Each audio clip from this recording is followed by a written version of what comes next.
everybody, so welcome to my Flute Knowledge channel here. So in this video we're going to discuss what does the screw on the head joint do here. So on the head joint of a flute, we can actually see there's a screw on top of it here, what we usually call the crown of it here. So for those of you who do not know how many parts does it take to make up the flute here, there's actually 3 parts that needs to take up here, and now we're going to go through it one by one here. So the first part is the most important part, which is the head joint here. This has accumulates for 90% of when we actually want to produce a note. This is the most important part of it there. So this is the second part here, in which we have all of our fingerings, except for the right hand pinky, we use another joint here. So this is where we have houses most of our fingering, and then we can change the notes using the body part here. So as we can see here on this diagram, we also have a little barrel here, which actually connects the head joint to the body part here. And also it makes a part for the manufacturer to engrave, like that's by hand, so it's going to be engraved into the silver flute here. And then the last part, we have the foot joint here. This is a B joint, the bead foot joint here.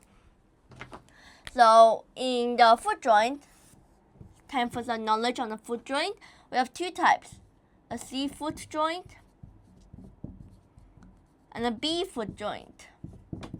We are just going to simplify as B foot and C foot here. We can actually choose these kind of 2 foots while we are actually buying a new flute here. So in this case, I have a B foot joint here. That means that you can actually go to low B on the piano, which is the one below middle C on the piano. Yep. So how to identify if our foot is actually B or C here? You simply look at the length and the keys here.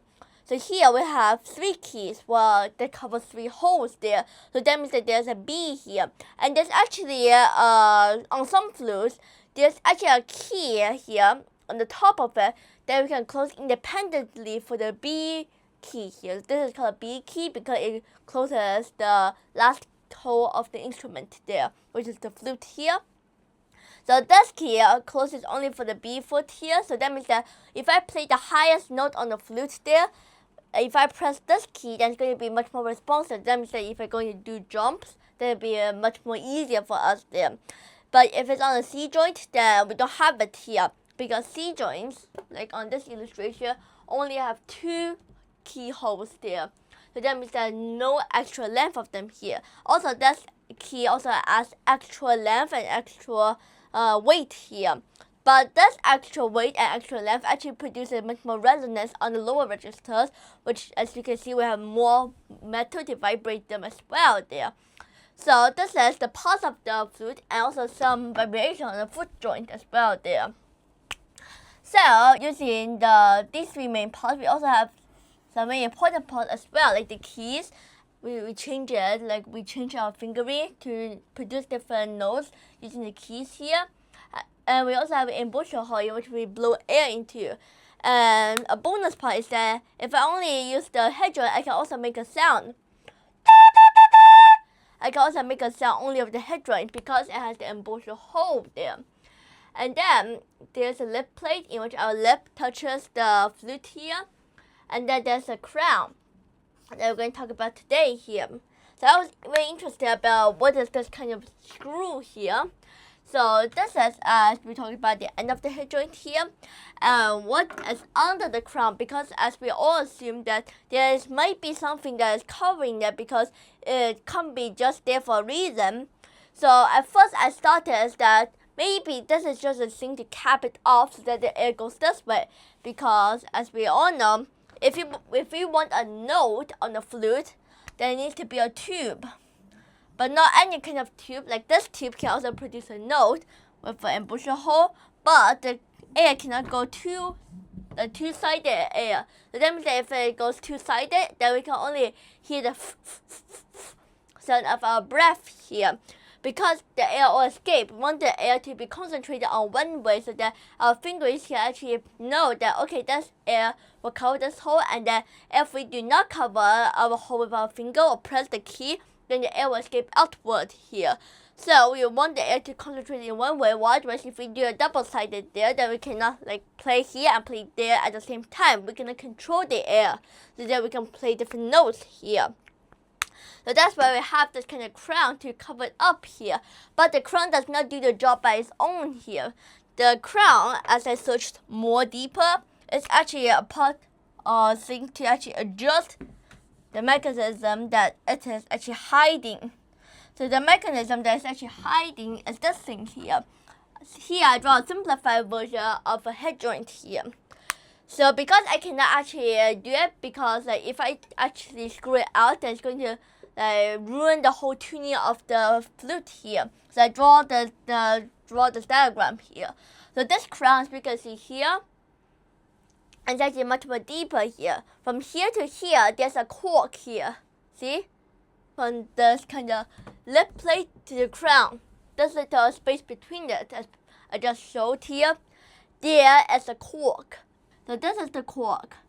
So this cork, why do we use a cork instead of the flute? Because a cork, as we all know, if there's a wine maker there, a wine bottle uses a cork because we need to seal it airtight. That means that if you flip a wine bottle upside down, the wine will not pour down there. And the cork will not be easily depressed or in bad shape after in airtight or vacuum thing. Basically just stop it to stop the air there. And then remember that this cork is actually very tight. It should be tight because it is actually filling the two sides with the walls of a flute, the head joint of a flute here. It will be obviously that large here. So after we have the cork here, the cork is a little bit like this. Sorry, I draw a little bit like a bomb there, but it's actually like this. So this is a cork at the middle here, and there's two metal plates here. If we do manage to take the cork out, this whole mechanism will be like this. Two metal plates will be glued to the cork here. Normally it will be glued, but if it is in a very bad condition, then it will be separated here. And then these are the two metal plates that should cover up the cork to prevent the cork being actually from our spit or from our breath or the things or from the moisture, because as we all know, our air will condense into water, and that's why we have to use this thing here. That's why we have to actually wipe the moisture and everything out of it there. So this is what we have it there. So this is for the cork as well. So these two plates will ensure the cork as well, and then this little screw with a little bit of thin here will actually attach to the crown here. And the crown's purpose is to seal it, make sure it's not wobbly, and also we can actually fine-tune this little cork here. So that means that if the cork is out of place, then we can actually screw the crown out and then push or pull the crown up to adjust the cork as well here. And then if we adjust the cork, what will happen? The whole intonation will change here. So that means that when you play octaves, like this is A, and this is an octave higher A. So that means that if we have already tuned our middle A with the tuner here, usually we tune the flute by, if I assemble it up, by using this here, by pulling or pushing the whole head joint out, see? Because I always put it there, and then the moisture already carved the line here. These are the two lines that I use to actually push or pull to the correct intonation that I normally use there. So this is a whole nother scale. This little cork will have the whole geometry, the air geometry inside to change here. As we all know, the flute is a very incredible, pretty enlarged instrument here. And then if we pull the cork out, so say for instance this is a mega flute, and then if we pull the cork out, it's going to become that large. And we'll draw into, this is where it should be. And if we draw it out, it'll be much more larger here, or longer as we say here. Then if we go out, it's going to go there and then go there. So that will be pretty difficult if we do not adjust it properly. It will be pretty difficult for us to actually pronounce, or actually to know if our bass is actually in tune. And then if the bass is in tune, then we have to tune the octave here. So it will be a nightmare actually practicing this kind of scenario. So I first thought that it's just something to cap it off, like just a silver thing or metal thing to just cap it there. But then if I dug deeper and searched deeper, it is actually it's using a cork there. So the one that we actually use the wine bottles there. So the cork actually looks like this here. So why do we actually choose the cork for this purposes is that the same with the wine bottles as well here. Just as wine bottles for something like this, my terrible drawing, but see, this cork will be airtight. It will be sealing the whole wine there. And if we flip the wine bottle upside down, the cork will not even budge because it's airtight. It's going to make a seal there. And also, the cork does not really actually damage, except in extreme cases. And also, the cork actually have immense loads. Like it can handle extreme pressure as well there. And then it can use for a pretty long time. Like that's why we can just change it about 1 or 2 years. Like once in 1 or 2 years there as well. So the same goes with the flute. We need an airtight seal as well. So in this drawing that I just did here, so this is the cork here. The cork will go into there in this drawing here. And where's the cork position in the real flute here? It'll be this part. From this little lip here, from the lip plate, what we call the embouchure hole there, a little bit up there, all the way to below the crown. This part is where the cork is there. But the cork is not by its own there. The cork, if I put the cork as an individual drawing, it'll be like this. It looks like a time bomb in this drawing, but actually no. So this part I draw it in blue here. This part is the cork, where the real cork, this cork is there. And then there will be 2 metal plates. What does the metal plate actually do? We can see that there are 2 metal plates in this drawing as well, in the real picture. And it extends all the way at the back of that as well. So this metal plate actually prevents like our spit from our breath or moisture from our breath there. So it's that if we use a cleaning rod there, as I have there, we can clean out the moisture from it as well, but it cannot reach that far there. So that's why we have this kind of metal plate to protect the cork from being moisturized or being in very bad condition as well there. And then this plate, the second metal plate, which is near the screw here, that metal plate is actually to attach the screw to the cork here. So that means that we need the screw to attach to the crown here. See, this is the real crown of a flute there.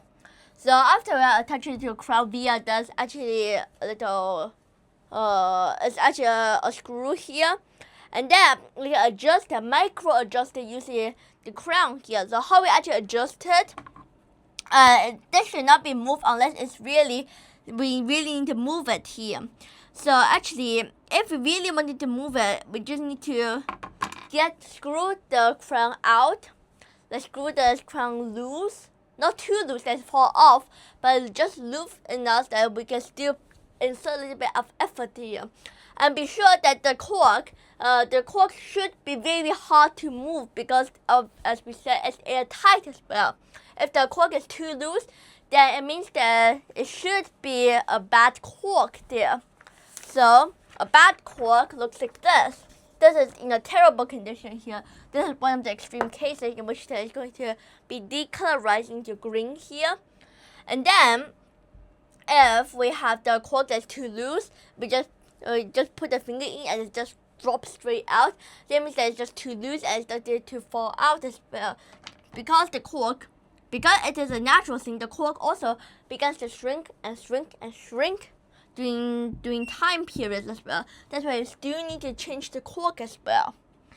So this cork, if we need to change it, we just need to get the crown on the top of the screw and then pull the crown out or push the crown in so that we can adjust the cork position here. And why shouldn't we adjust it here? Or we adjust the crown based on this formula, this physics here. So this is what we have there. So this where as the F and N equals is almost equals here, because in this equation we use the open to open tube here, and that's actually not pretty accurate, but a pretty like vague idea here. So what we actually suggest here, it means that a real tube, like thing that we use for plumbing, the two ends are open, not on this case in which that we have one end it is sealed completely, tight capped here. So using this equation, we use this kind of double-sided venting. And this is also, like, in some cases true on the flute here. Because on the flute, there's two things that we can verify that the flute is like sort of like a double venting kind of tube. Is that, first of all, it is a tube. And second of all, we can all release pressure from our breath or from the air on both sides. And we can prove that by putting the cork off there. We're just getting a little bit off, and then we can let air escape. So that's what we call by relieving pressure from up there. So pressure does not mean that, okay, we need to go at 1 bar, 2 bar, or 2 psi, this kind of thing there. All we have to do is that to let air escape. That's what we mean by actual pressure there. Based on this here, so that's N and V here. The V is actually the speed of the sound there, and that's where the sound has a much more lower speed than light as well. That's where we can like do some supersonic there. And then this is 2L because we have two sides, and this here, which is the N correction, which means how air behaves as a whole there. So that's what we actually change while we are actually changing the flute. Well, we're actually pulling the flute head joint, the flute crown, here. And then I have a little image here, and sorry, that's why I just used like the AI thing, so there's something pretty wrong here. So we just look at here, this part here is that, see, in this part, the cork is actually movable here. So if we should go front or back, it can have a little effect on our intonation, and the intonation will not be affected by only one note, but from a range here. That means that, okay, if we adjusted the cork a little bit to the right here, that means that sometimes if we play a very low note and very in tune as well, but if we play a high note, like a middle A or a high A, then it will be terribly out of tune here, and we can actually correct that ourselves by using the air speed, air pressure, or this kind of methods there. So that is a pretty horrible scenario to be with there. So this will be a little like a nightmare for those who play the flute as well there. That's why sometimes we should not touch the barrel here, not touch the crown here. And then the way that we can ensure our intonation is alright is that if we put the flute together, we can see that there's a lot of space to move it there.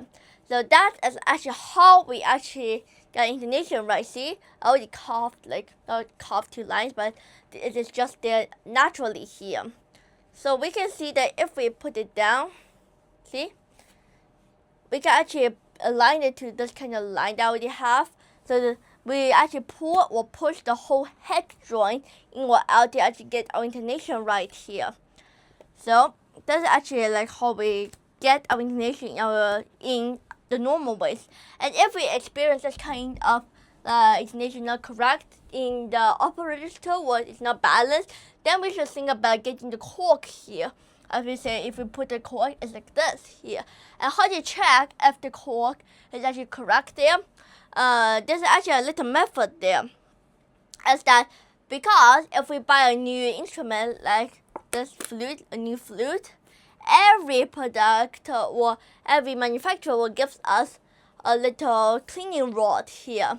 And don't throw away this cleaning rod because it's not useless here, but sometimes we have alternative that cleans better. But don't throw away this rod right yet because they gives us some measurements about them there. So look at the very tip of the rod here. We can see that there is this it's a line carved here. This is exactly 30 millimeters here from the tip to here. So how do we actually measure it here? We just actually take the flute out and insert the bare part of the tuning rod into the cleaning rod to the flute head joint itself here. We call this a tuning rod or a tuning or cleaning rod because it also acts as our tuner, our main tuner here.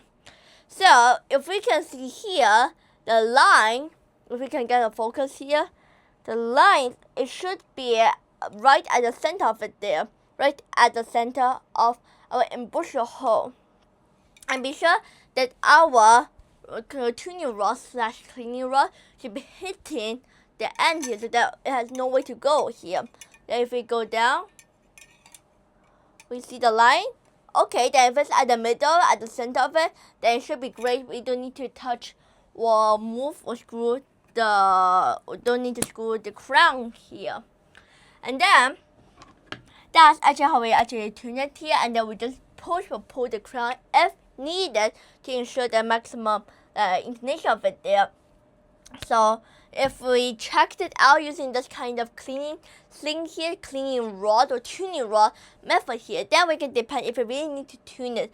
And then this is not all. We can do a second step checking if we really need to screw it out is to play the octaves here like da ba si si do do, like here. We can play the octaves and check if it's really in tune here. And just as the last point is that some like on some festivals we can also find this kind of decoration for the crown of the flute here. See, like they do some funny decoration like for Christmas, put a little scarf and put like a Christmas hat for the crown here. These are all fine here because at least on the crown it's actually the safest way to DIY or to personalize the instrument here because we don't touch it like regularly, or we don't actually use it as a part of like our intonation here. We do, but it's not that regular here. So we can actually get some like little gems, or the manufacturer can help you engrave it using some patterns like the flower patterns or the leaf or the little gems here. And I even read that because I have this kind of Hans catalog here, and on their Hans website, they can actually help you carve and engrave the crown for you as well. They're like inserting kind of diamonds or anything you want here. So these are just pretty like cool stuff that we can also do for the flute as well there. And now for the bonus time here. So I just found that this little red dot, see, because the left is the equal here, the left is the same here, we can see that this little red little circle here matches the one that we already have here. So that means that we can also use the Roy tuning or cleaning wand or the thing here to actually measure as well. So it actually just fits inside of them here, although it's just like this. So we can fit it and we can check it here. And it's much more easier for us to check because it is in the color red here.